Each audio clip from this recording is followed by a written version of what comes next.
இந்த குளிகை நேரம். ஏன்னா கேலண்டர்ல பார்த்தீங்கன்னா, நெறைய இந்த குளிகை நேரம் அப்படின்னு ஒண்ணு குடுத்துருப்பாங்க. ஸோ இந்த குளிகை நேரம், இது நல்லதா? கெட்டதா? எது செய்தா நல்லது? என்னதான் கெட்டது? எது பண்ணா கெட்டது?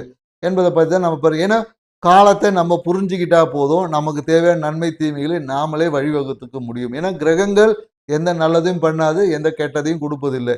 நாம அதற்கு எதிராக செய்யக்கூடிய செயல், அந்த காலத்திற்கு இயற்கைக்கு எதிரா நம்ம செய்யக்கூடிய செயல்கள் தான் பல நேரத்துல நமக்கு பிரச்சனையாவும் மாறுது. இயற்கைக்கு சாதகமாக செய்யக்கூடிய செயல் எல்லாமே நமக்கு நன்மையை குடுக்கும் என்ற புரிதலோடு இந்த வீடியோவ போய் பாருங்க.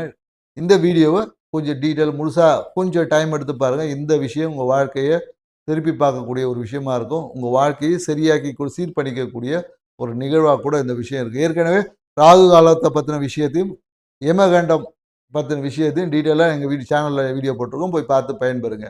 ஸோ இந்த குளிகை காலம், ஏன்னா குளிகைனாவே சனி பகவானுடைய மகன் தான் குளிகை அப்படின்னு சொல்லுவாங்க. ஸோ இந்த குளிகை காலம் என்ன நிகழ்வு நடக்கும்? ஸோ குளிகையில செய்யக்கூடிய எந்த ஒரு நிகழ்வு, ஏன்னா இந்த குளிகையை பத்தின டீட்டெயிலான நிறைய விஷயங்கள் நம்ம புராணங்கள்ல சொல்லியிருக்காங்க. உங்களுக்கு இலகுவா புரியிற மாரி சொல்ல, இந்த குளிகை நேரத்தில் நாம எந்த செயலை செய்தாலும் அந்த நிகழ்வு என்பது திரும்ப நம்ம வாழ்க்கையில நடக்கும். ஸோ அப்ப நம்ம இதிலேயே ஒரு விஷயம் புரிஞ்சிருக்கும்னு நினைக்கிறேன். நம்ம வாழ்க்கையில எந்த ஒரு நிகழ்வு என்பது நடக்கணுமோ, அந்த அந்த நிகழ்வை நாம குளிகை நேரத்தில செஞ்சோன்னு வச்சுக்கங்களேன், அந்த நிகழ்வு திரும்பியும் நடக்கும். அவ்வளோதாங்க விஷயம். ஸோ அப்ப எந்தெந்த நிகழ்வுலாம் நமக்கு மகிழ்ச்சியான விஷயங்கள் எது எதெல்லாம் நமக்கு தேவை அப்படின்னு சொல்லி அந்த நிகழ்வை எல்லாமே குளிகை நேரத்தில செஞ்சு பாருங்க. உங்க வாழ்க்கை சிறப்பா இருக்கும். ஸோ இதுலயும் இன்னொரு ஒரு முக்கியமான விஷயத்த நம்ம ரொம்ப மகிழ்ச்சியான விஷயம்னு சொல்லிட்டு என்ன சொல்லுவோம்னா, திருமணத்த சொல்லுவோம். அப்ப திருமணம் என்பதை நீங்க குளிகை காலத்தில செய்யறது நல்லதா? கெட்டதா? கொஞ்சம் யோசிச்சு பாருங்க. ஸோ திருமணம் என்பது நீங்க குளிகையில செஞ்சீங்கன்னா, மீண்டும் திருமணம் நடக்கும். அப்ப இது நல்லதா? அப்படின்னீங்கன்னா, கண்டிப்பா நல்லது. அதனால திருமணத்தை குளிகை நேரத்தில் செய்வதை தவிர்த்துக்கணும். அதே போல என்னன்னாக்கா, நீங்க ஒரு ஃபாரின் ட்ரிப் போறீங்க. ஃபாரின் ட்ரிப் கிளம்புறீங்க. ஒரு அஃபிஷியல் ட்ரிப், ஒரு டிரான்சிஷனுக்காக போறீங்க. ஸோ இது மீண்டும் நீங்க ஃபாரின் போக ஆப்பர்ச்சுனிட்டீஸ் கிரியேட் பண்ணணும்னா, குளிகை நேரத்தில நீங்க கிளம்பணும். சரிங்களா? அப்ப குளிகை நேரத்தில் நீங்க போம்போது, மீண்டும் ஒரு வெளியூர், வெளிநாடு பயணங்கள் என்பது ஏற்படும். இப்ப கணவன், மனைவி ஜாலியா ஒரு ஹேப்பி ட்ரிப் போறாங்க. நாங்கலாம் எங்க வீட்டுக்காரர்லாம் வருஷத்துக்கு ஒரு வாட்டி தான் கூட்டின்னு போறோம் அப்டின்னும்போது, நீங்க ஒரு ட்ரிப் போம்போது குளிகை நேரத்தில ட்ரை பண்ணி பாருங்க. கண்டிப்பாக அடுத்த வாரமோ, இல்ல அடுத்த மாதம் மீண்டும் பயணம் செய்வதற்கான அந்த வாய்ப்புகளும், வசதிகளும் கூட ஏற்படுத்தி குடுக்கும். என்கிட்ட காசு இல்லங்களா, அந்த காசு வருவதற்கான வாய்ப்புகளும் ஏற்படுத்தி குடுக்கும். அதுதான் அங்க இருக்க சூட்சமம். ஸோ, அப்போ நீங்க ஒரு இடம் வாங்குறீங்க. ரியல் எஸ்டேட் ஒரு இடம் வாங்குறீங்க.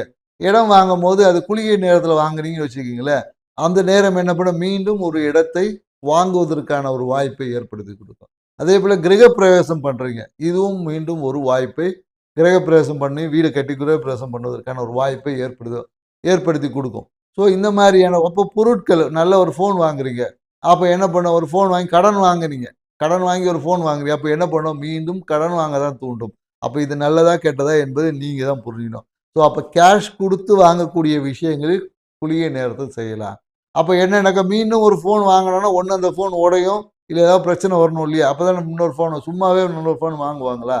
ஸோ அதனால என்னன்னாக்கா, அந்த குளிகை நேரத்த தன்மையை நாம புரிந்து செயல்பட்டா தான் நமக்கு விஷயம். ஸோ அதேபோல என்னன்னாக்கா, நெறைய பேரு குளிகை நேரத்தில பார்த்தீங்கன்னா, பெரும்பாலும் துக்க நிகழ்வுக்குள்ள போமாட்டாங்க. துக்க நிகழ்வ தவிர்த்துக்கணும். ஏன்னு வச்சுக்கங்க, நீங்க பாட்டுக்கு துக்க நிகழ்வுல ஒண்ணு போயிட்டு வந்தீங்கன்னு வச்சுக்கங்க, மீண்டும் ஒரு துக்க நிகழ்வில் பங்கேற்பதற்காக உங்களை அந்த குளிகை நேரம் தள்ளும். அப்ப அது நல்ல விஷயமானா கண்டிப்பா தவிர்க்கணும். அப்ப குளிகை நேரத்தில துக்க நிகழ்வில் பங்கேற்கக்கூடாது. திருமணம் என்பது செய்யக்கூடாது. அதே மாரி நீங்க ஒரு கோர்ட்டுக்கு போறீங்க. குளிகை நேரத்தில போனீங்கன்னா, திக்கு என்ன பண்ணும், கோர்ட்ல என்ன பண்ணுவோம், ஒரு வாய்தா போட்டு, மீண்டும் அடுத்த வாய்தாக்கு வான்னு அனுப்பிச்சு விட்டுருவோம். அப்போ குளிகை நேரத்தில இந்த கோர்ட்டு, போலீஸ் ஸ்டேஷன், பஞ்சாயத்து இந்த மாரியான விஷயங்கள தவிர்த்துக்கணும். ஏன்னா, அது முடிவு வராது. அடுத்த வாட்டி வான்னு சொல்லிடுவாங்க.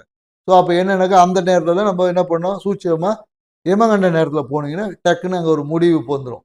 இன்னைக்கே ஏதாவது ஒரு வாரத்தில ஜட்ஜ்மென்ட் அது மாரி ஏதாவது ஒரு விஷயம் தீர்வு என்பது கிடைக்கும். அப்ப தீர்வு கிடைக்கணும்னா, ஒரு விஷயத்த நம்ம என்ன பண்ணணும், யமகண்ட நேரத்தில செய்யணும். நம்ம ஒரு விஷயம் வளர்ச்சி பெறணும். ஒரு மரம் நடுறீங்க. அது ராகு காலத்துல நட்டு பாருங்க.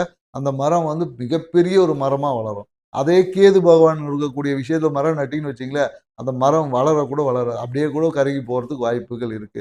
குறுகிய நேரத்துல ஒரு விஷயங்கள் இப்போ நீங்க ஒரு தர்மம் செய்றீங்க. அப்ப என்னன்னாக்கா, மீண்டும் தர்மம் செய்வதற்கான வாய்ப்புகள் இருக்கும். பெருகும். மேலும் என்ன பண்றீங்க, நீங்க ஒரு மருத்துவம் போய் பார்க்குறீங்க. ஒரு டாக்டர போய் குளிகை நேரத்துல போய் பார்க்குறீங்க. அப்ப என்னன்னாக்கா, அந்த நோய் என்பது தீராது. மீண்டும் அந்த டாக்டர் மீண்டும் ஒரு கன்சல்டேஷன் பண்ணுவதற்கான வாய்ப்புகளை இந்த குளித்தின் அதன் போக்குக்கு தெரிஞ்ச மாதிரி நம்மளோட வாழ்க்கையை அமைச்சுக்கிட்டு வச்சுக்கலாம். எப்பொழுதும் வாழ்க்கை மகிழ்ச்சியா இருக்கும் என்றத ஒரு புரிதலோட தான் நம்ம ஒவ்வொரு விஷயத்தையும் இந்த காலத்தையும் அணுகணும். இது எதுவுமே மூட நம்பிக்கை என்பது கிடையாது. இது இயற்கை சார்ந்த ஒரு அறிவியல் என்பதை நேர்கள் பார்த்தீங்கன்னா, இந்த குளிகை நேரத்துல பார்த்தீங்கன்னா, நீங்க எப்போதும் கடனை வட்டி கட்டுவதை செய்யக்கூடாது. வட்டியை அடைக்கக்கூடாது. அதே போல என்ன பண்ணலான்னா, குளிகை நேரத்துல என்ன பண்ணணும் பார்த்தீங்கன்னா, அந்த கடனுடைய தொகையை அடைக்கணும். கேபிட்டல அடைச்சிங்கன்னா, அந்த குளிகை நேரம் என்ன பண்ணிடும்னா, அந்த லோனையே க்ளோஸ் பண்ணுவதற்கான ஒரு வாய்ப்பை ஏற்படுத்தி குடுக்கும். சரிங்களா? ஸோ அதாவது வட்டி கட்டினீங்கன்னா, மீண்டும் வட்டி கட்டுவீங்க. அந்த கேபிட்டல்ல அடைக்கணும். நல்லா புரிஞ்சுக்கணும். அதான் சொல்றேன். அந்த காலத்த சரியா புரிஞ்சு நம்ம சரி இப்போ நீங்க பார்த்தீங்கன்னா, ரொம்ப நாள் கடங்க என்னால அடையவே மாட்டேது. கடன் போயிட்டே இருக்கு அப்படின்னும்போது, அந்த குளிகை நேரத்துல உங்களுக்கு ஏதோ ஒரு அமௌண்ட் நீங்க ஒரு ரூ. 10,00,000 லோன் இருக்குன்னு வச்சுக்கங்களேன். நீங்க ஒண்ணுமே ஒரு ரூ. 10,000 கேபிட்டல்ல நான் அடைச்சா மாரி நீங்க ஒரு அமௌண்ட் எடுத்து போய் குடுத்தீங்கன்னா, நீங்க பார்த்தீங்கன்னா, அந்த லோன வெகு விரைவில் க்ளோஸ் பண்ணிடுவீங்க. ரூ. 10,00,000 எங்கேருந்து வரும்னே தெரியாது. ஏன்னா, இது நெறைய நம்ம வாடிக்கையாளர்கிட்ட சொல்லி அவங்க நெறைய பேர் பயன்பெற்றிருக்காங்க. ஸோ அதனால இந்த வீடியோவ நீங்க பார்க்கறது வழியாக உங்க வாழ்க்கையில இந்த நிகழ்வு வந்து ஏதோ ஒரு நன்மையான ஒரு மாற்றத்தை ஏற்படுத்தி குடுக்கும்னு நாங்க முழுசா நம்புறோம். ஸோ ஆல்ரெடி பார்த்தீங்கன்னா, ராகு காலத்த என்ன பண்ணணும்? யமகண்ட நேரத்தில எப்படி பயன்படுத்தணும் என்ற டீட்டெயில் வீடியோல போய் எங்க சேனல் போட்டிருக்கோம். போய் பார்த்து பயன்பெறுங்க. எங்க சேனல சப்போர்ட் பண்ணுங்க. முடிஞ்சா உங்க ஃப்ரெண்ட்ஸு, நண்பர்களுக்கு ஷேர் பண்ணுங்க.